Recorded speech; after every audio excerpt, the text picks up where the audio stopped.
Aleluia. Abra sua Bíblia em Ezequiel, no capítulo 37. Hoje é dia de ceia. E realmente, no dia de ceia, geralmente, nós trazemos uma palavra falando especificamente sobre a ceia do Senhor.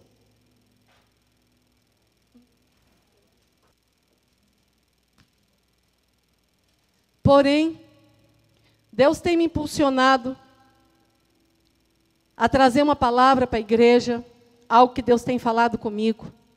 E essa igreja tem um ministério profético, amém, queridos? E o profético, muitas vezes, ele foge da programação.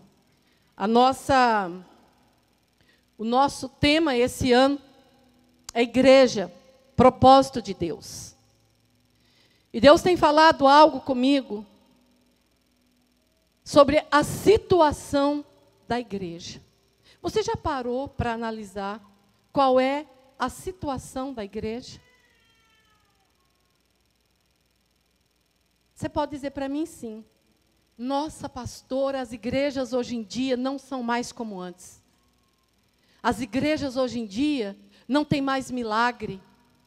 Não tem mais prodígios, maravilhas. A igreja hoje em dia, pastora, parece tão morna. Quero dizer algo para você. Mas, quando ocorrer esse pensamento em você, não coloque para fora de você. Vá para o espelho. Posso ouvir um amém? Amém. Vá para o espelho. Nós somos a igreja. Amém, queridos? Eu sou a igreja, você é a igreja.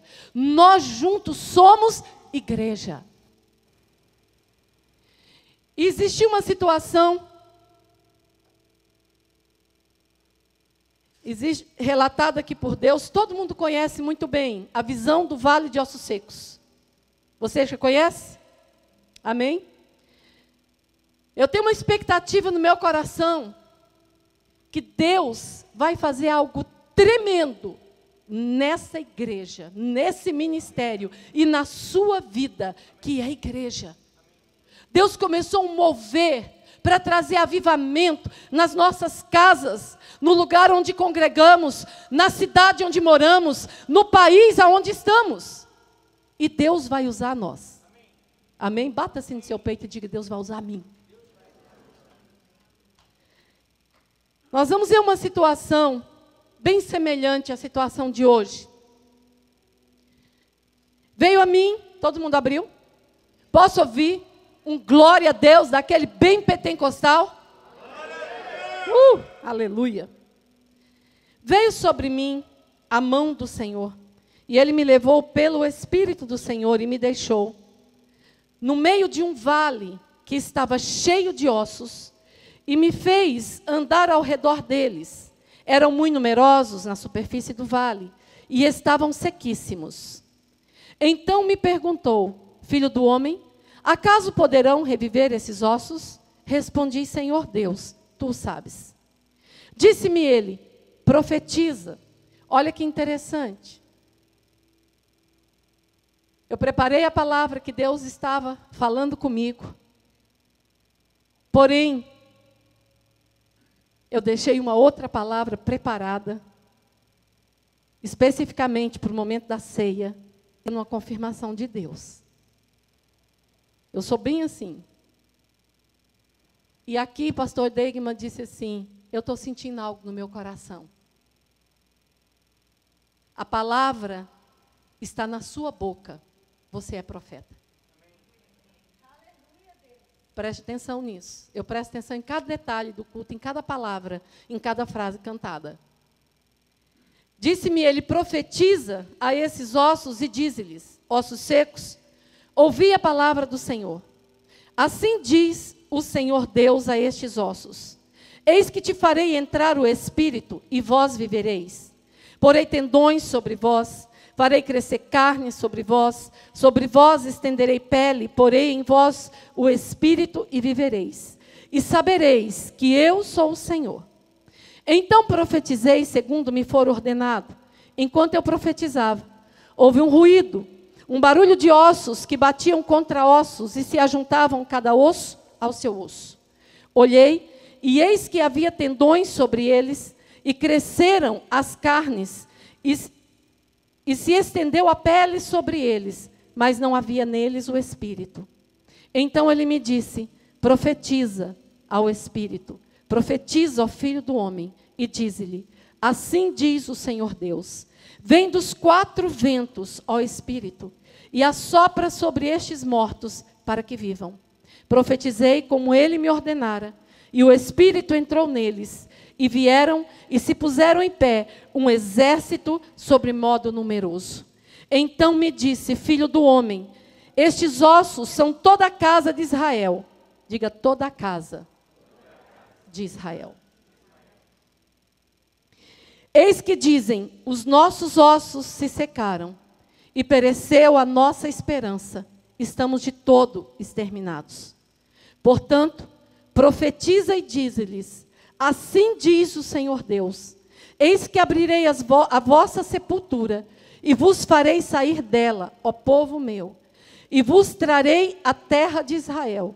Sabereis que eu sou o Senhor, quando eu abrir a vossa sepultura, e vos fizer sair dela, ó povo meu.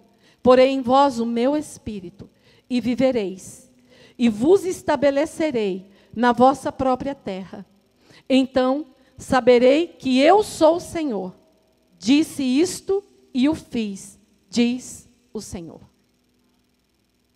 Amém? E o tema dessa mensagem, nessa manhã, é o vale e eu. Diga: o vale e eu. Não vale você dizer: é o vale meu marido. Ok? É o vale e o meu filho que não está vindo na igreja. Diga: o vale e eu.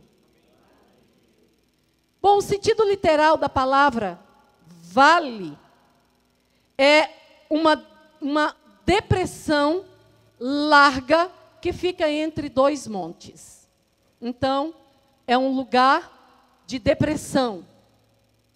E uma depressão larga entre 2 montes.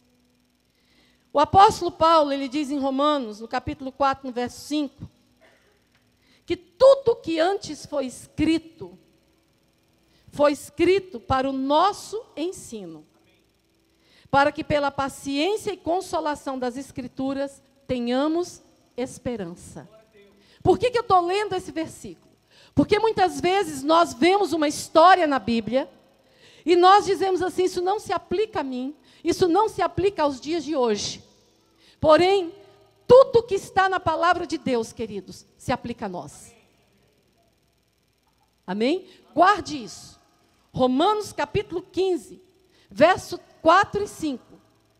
Tudo que antes foi escrito para o nosso ensino foi escrito. Diga comigo: para o nosso ensino.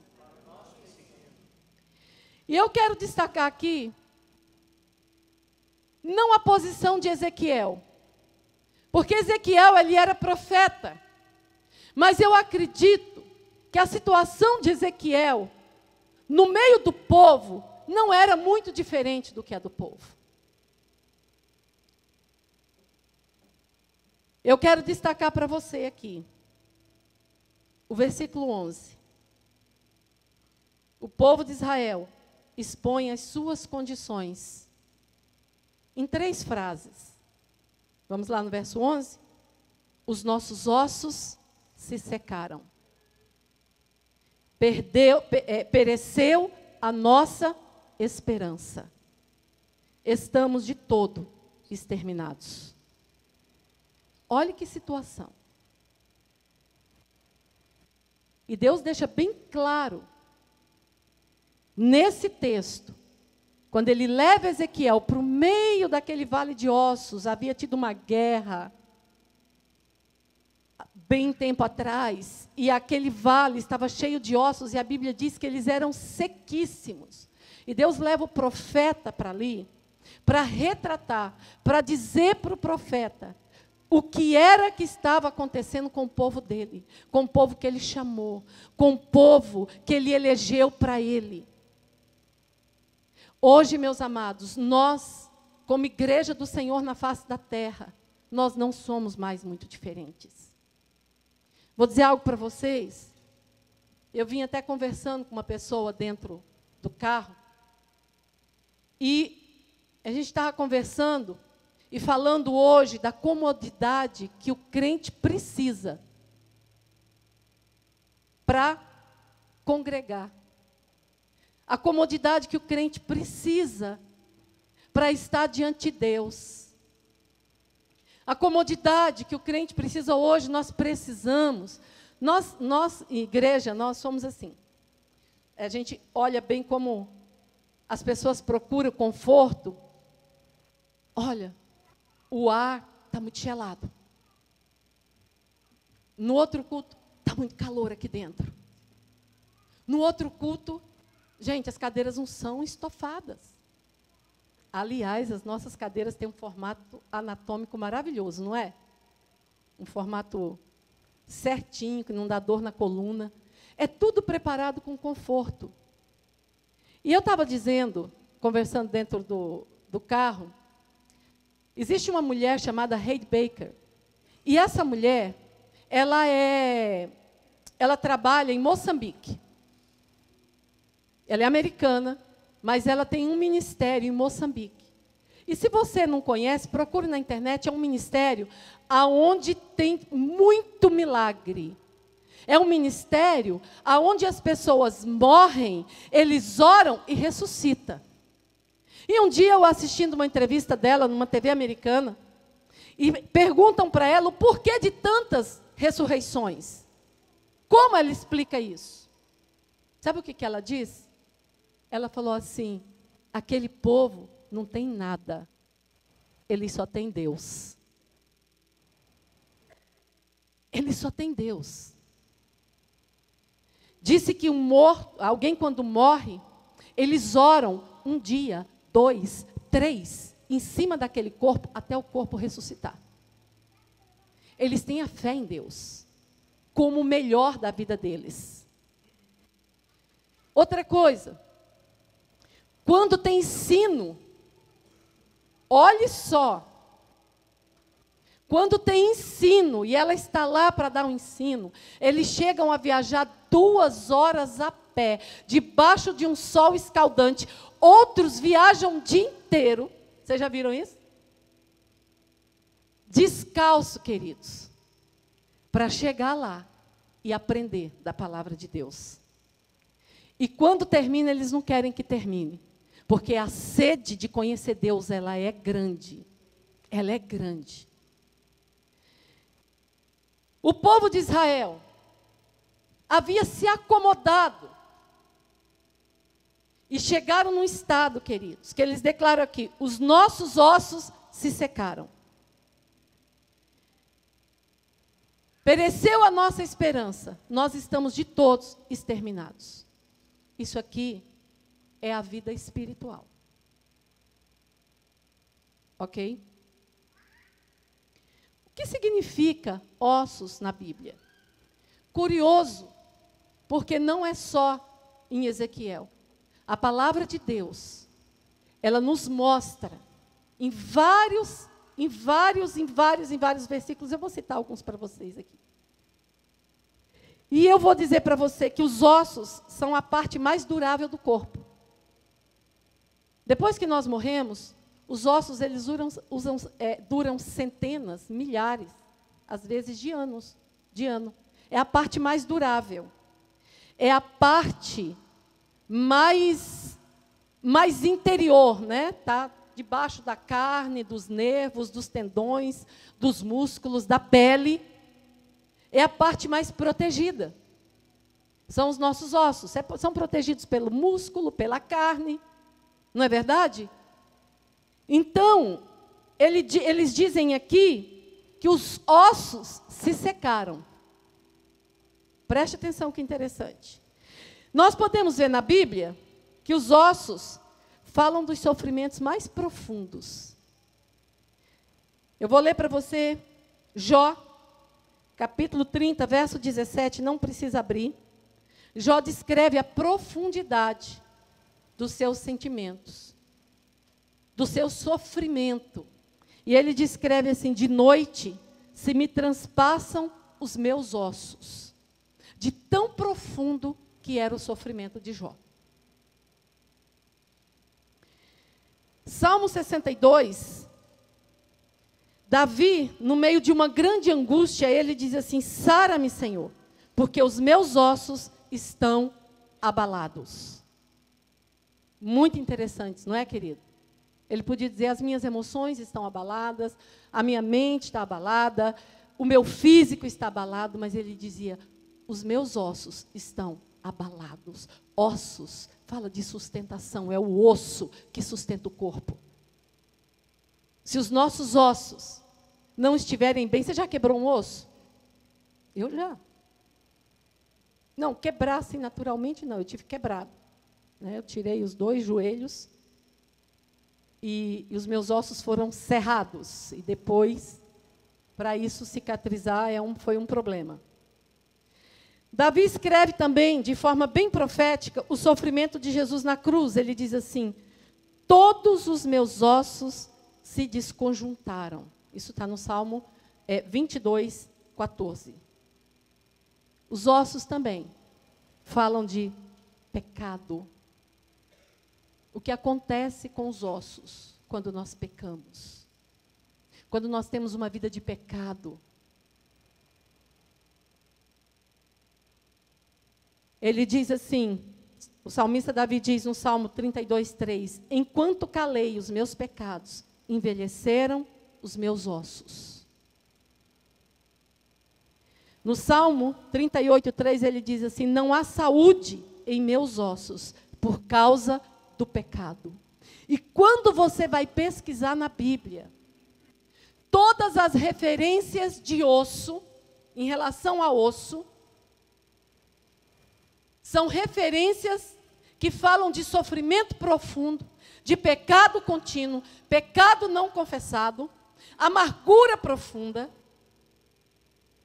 E Deus pega Ezequiel e leva aqui para o meio de um vale de ossos secos. E Deus diz claro: Ezequiel, estes ossos são a casa de Israel. Estes ossos é o meu povo.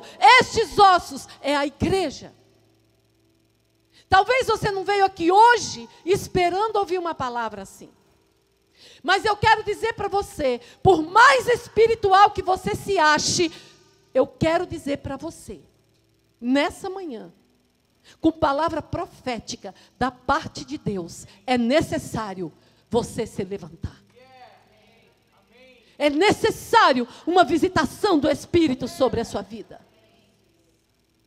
Isso é uma necessidade da igreja do Senhor hoje. Não é para um, não é para outro, não é para quem se converteu ontem, não é para quem é pastor, é para todos. Todos nós. Todos nós. A segunda reclamação do povo: pereceu a nossa esperança. Pereceu a nossa esperança. Alguém sem esperança, queridos, é alguém sem vida. Alguém sem esperança, ele é murmurador. Ele é reclamão. Alguém sem esperança é alguém que não olha para o futuro, que não espera nada. Falta de esperança, falta tudo. A própria palavra já diz: alguém sem esperança, eles olham e eles dizem entre eles: pereceu a nossa esperança. Mas eu quero dizer algo para você. A palavra de Deus diz em Jó, no capítulo 14, no verso 7, diz: a esperança para a árvore. Pois mesmo cortada, ela ainda reverdecerá. Se no chão morrer a sua raiz, ao cheiro das águas brotará e dará ramos como planta nova. Deus quer um avivamento da igreja. Para isso, nós precisamos reconhecer o nosso estado. Nós precisamos olhar no espelho do Espírito de Deus e dizer para o Senhor: a minha vida está alinhada com o Senhor, está alinhada com a Tua palavra, está alinhada com o Teu propósito. Nós precisamos, é uma necessidade urgente. É uma necessidade urgente. Jesus está voltando. Jesus está voltando. E nós paramos para analisar. Será que nós acreditamos mesmo que Jesus está voltando? Será que nós acreditamos que uma hora nós podemos olhar do lado e não achar mais a pessoa que estava do nosso lado, porque ela foi arrebatada? Pensa na sensação que vai ser. Essa palavra nessa noite, nessa manhã, é para gerar angústia mesmo. É para incomodar você e a mim. Sabe por quê? Porque a palavra de Deus diz, estando eles angustiados, cedo me buscarão. É tempo de buscar o Senhor, até que Ele venha e faça chover justiça sobre nós. É tempo de buscar o Senhor, é tempo de buscar um avivamento pessoal, é tempo de buscar relacionamento com Deus. Domingo passado a Kenia pregou sobre um amor recíproco. Porque o amor de Deus, ele não acaba por nós. Mas nós muitas vezes esfriamos. Os nossos ossos se secaram e pereceu a nossa esperança. Esse era o momento do espelho. Esse era o momento que o povo estava olhando para si mesmo, enxergando a sua situação. E eles ainda declaram, estamos de todo exterminados. Eles olham a situação e dizem, não tem mais jeito. Não tem mais jeito. Eu não vou me levantar mais. Aquela pessoa que eu era no passado, quando eu me converti, eu não sou mais. Passou. Passou.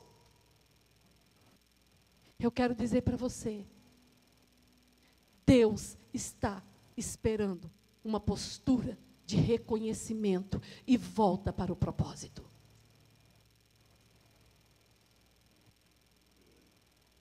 Eles dizem, pereceu a esperança, e nós estamos de todo exterminado. Muitas vezes nós estamos com a vida espiritual exterminada.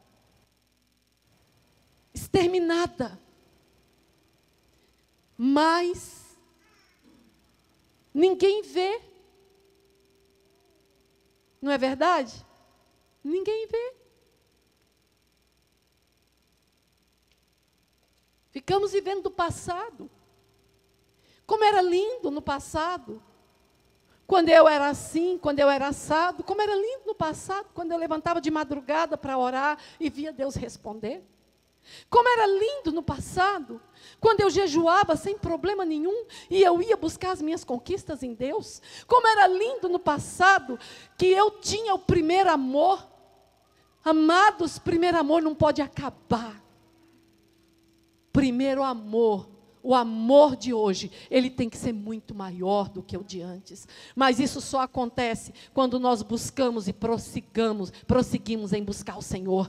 Quanto mais nós conhecemos o Senhor, mais nós amamos. Se nós não fervemos mais de amor, não fervemos mais de paixão por Deus, é porque a nossa busca é pobre. O povo de Israel estava assim. E quando nós estamos frios espiritualmente, o pecado para nós não tem mais problema nenhum. Passamos a considerar pecado somente a prostituição, o adultério, né, o matar. Não roubo ninguém, não mato ninguém. Estou bem. Estou bem na fita. Hoje não é mais fita, né? Fita era no meu tempo. Hoje eu estou bem na rede social. Né? Porque na rede social é todo mundo espiritual. Gente, é lindo de ver. Na rede social as famílias são unidas, né? Na rede social as pessoas são espirituais. Não é verdade? É o lugar que mais se mente na face da terra. Alguém posta uma foto lá que é um tribufu, o outro vai lá e coloca que lindo. Na rede social tem tudo hoje. Então, esse negócio, por que eu estou falando isso?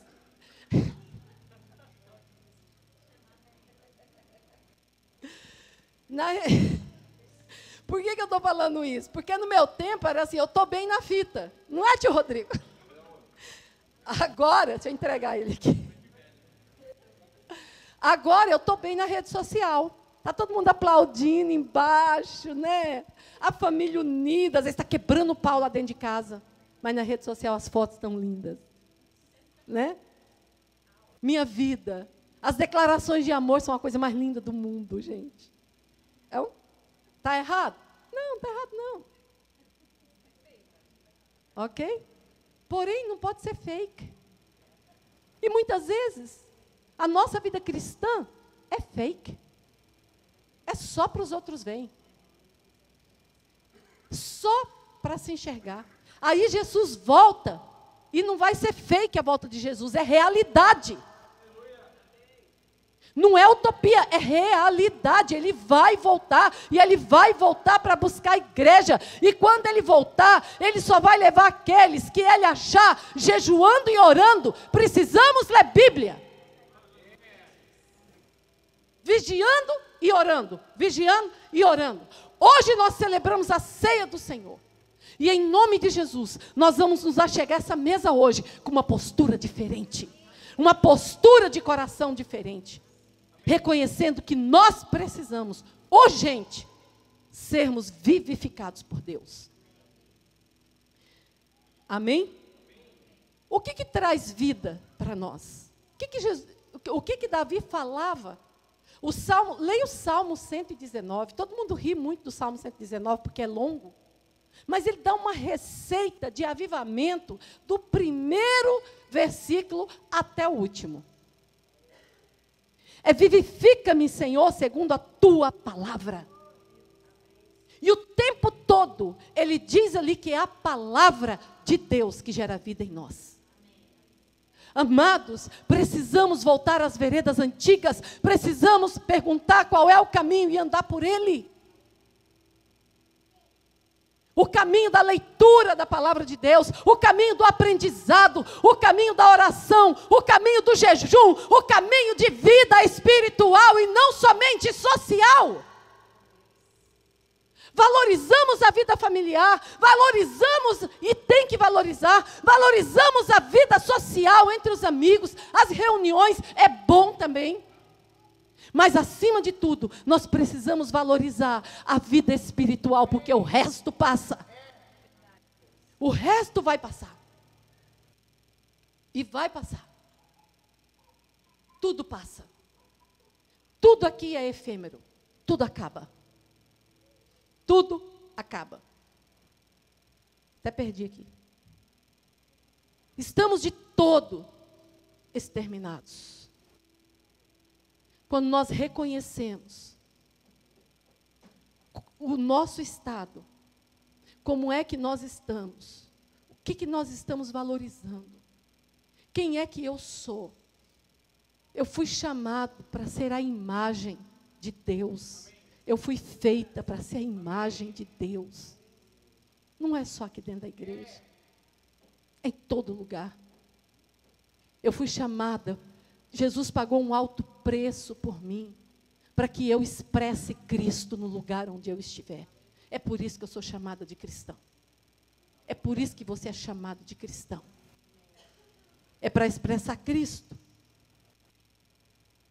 E se nós não expressamos o Senhor, em todo tempo, em todo lugar, nós precisamos olhar no espelho.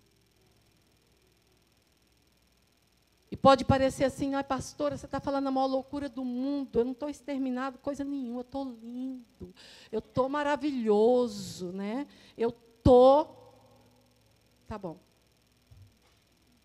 Falei para vocês que esse ministério é um ministério profético. Amém, queridos? Não vem uma palavra nesse púlpito sem que Deus não queira falar conosco. Amém? Estamos de todos exterminados. Olhe, quando nós reconhecemos, Deus se move. Deus, Ele é um Deus que em todo tempo, Ele olha para nós. E Ele não olha para nós como o homem olha. Ele não quer saber se eu estou com uma blusinha combinando com sapato, se eu passei batom, se eu não passei.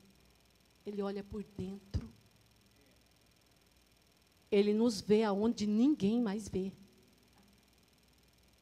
E Ele sabe o que ninguém mais sabe. Ele conhece as nossas preguiças, os nossos desânimos, os nossos descasos, os nossos pecados. Ele conhece tudo. Ele sabe tudo. Mas chega uma hora que nós também precisamos saber e reconhecer quem somos nós, e em que nível o Senhor vai nos encontrar quando Ele voltar para arrebatar a igreja. Em que nível? Eu quero dar uma notícia boa para vocês.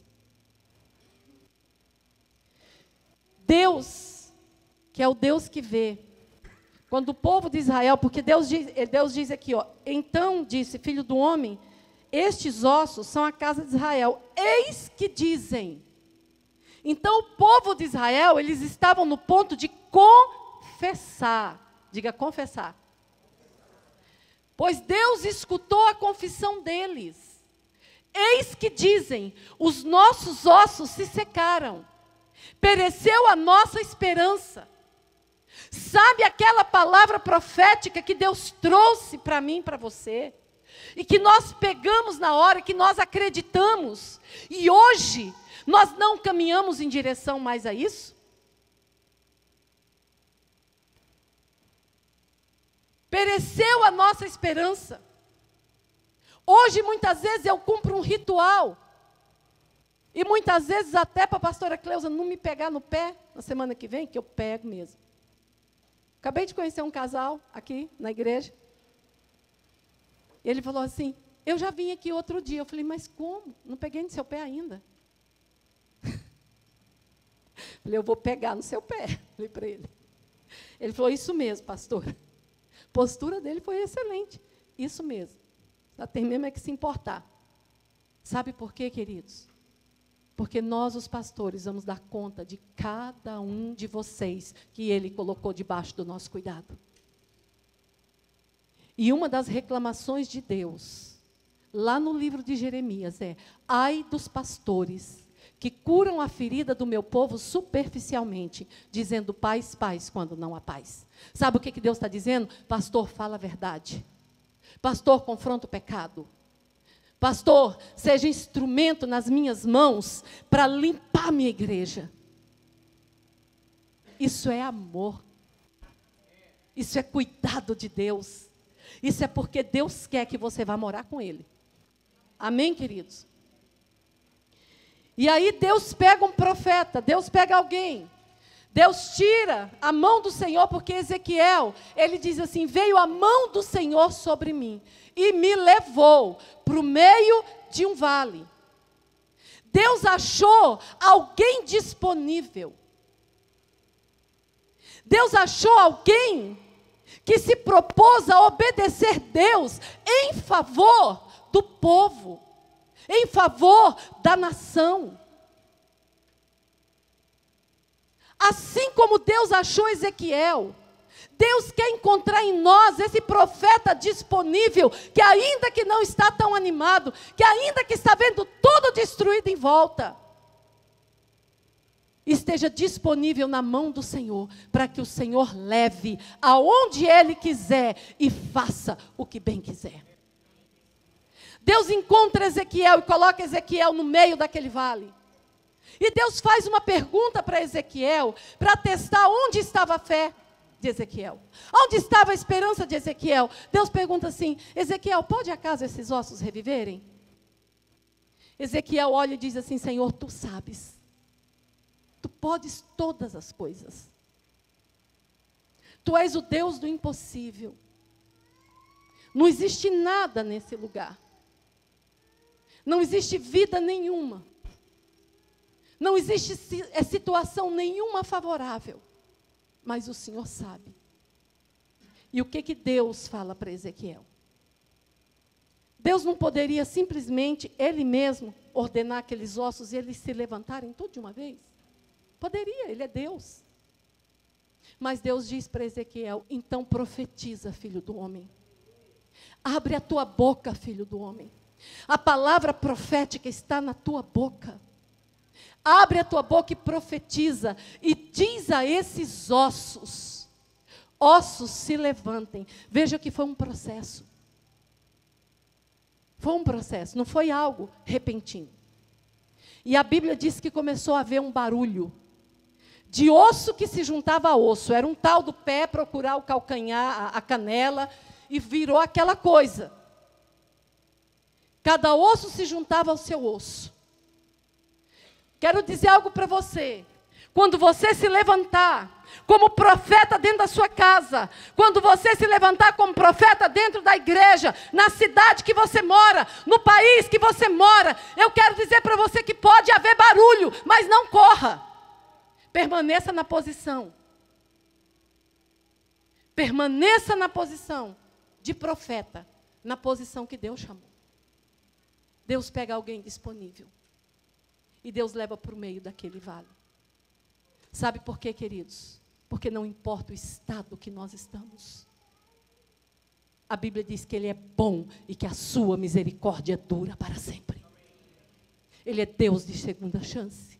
Ele é Deus que ama a sua igreja. Ele é Deus que ama o seu povo. Ele é Deus que não quer ver o seu povo perecer. E aí Ele vai ordenando. Ezequiel vai ordenando. E a Bíblia diz que os ossos se juntam. Os nervos começam a aparecer. Os tendões começam a se mover para o seu lugar. Nas carnes, vem as carnes, vem a pele, um processo de avivamento, um processo de cura, um processo de limpeza, um processo de avivamento. E por fim, quando tudo está certinho, falta algo. Ele diz para Ezequiel, Ezequiel, profetiza ao Espírito. Profetiza ao Espírito. Porque eu não quero um povo andando sem o Espírito. Eu não quero um povo se movendo sem ser pelo Espírito. Profetiza ao Espírito. Então Ezequiel diz assim, então eu profetizei. Eu profetizei. Espírito vem dos quatro cantos. E o Espírito de Deus é assoprado. E a Bíblia diz que se levantou um exército sobremodo numeroso. Numeroso, numeroso. Você foi chamado para fazer parte de um exército. Queridos, eu vou dar um módulo de batalha espiritual. Parece que daqui 5 semanas, não é? Vai ter 4 semanas de recesso. Tem mais uma semana de finanças. E no módulo de batalha espiritual, você vai entender. Nós entendemos porque é que muitas coisas ainda não aconteceram na nossa vida. Nós temos um inimigo oculto. Que o que ele quer ver é os nossos ossos secos. É o que ele quer ver. Mas eu quero dizer algo para você. Há um Deus, que o que Ele tinha de mais precioso, Ele deu por mim e por você. Ele deu o Filho dEle, para nos resgatar. E quando Jesus subiu aos céus, Ele disse, eu vou, mas eu vos deixo o Espírito Santo. Amados, hoje a facilidade de nós nos levantarmos é muito maior. Diga para o seu irmão, é maior. Porque tem um Espírito de Deus que se move.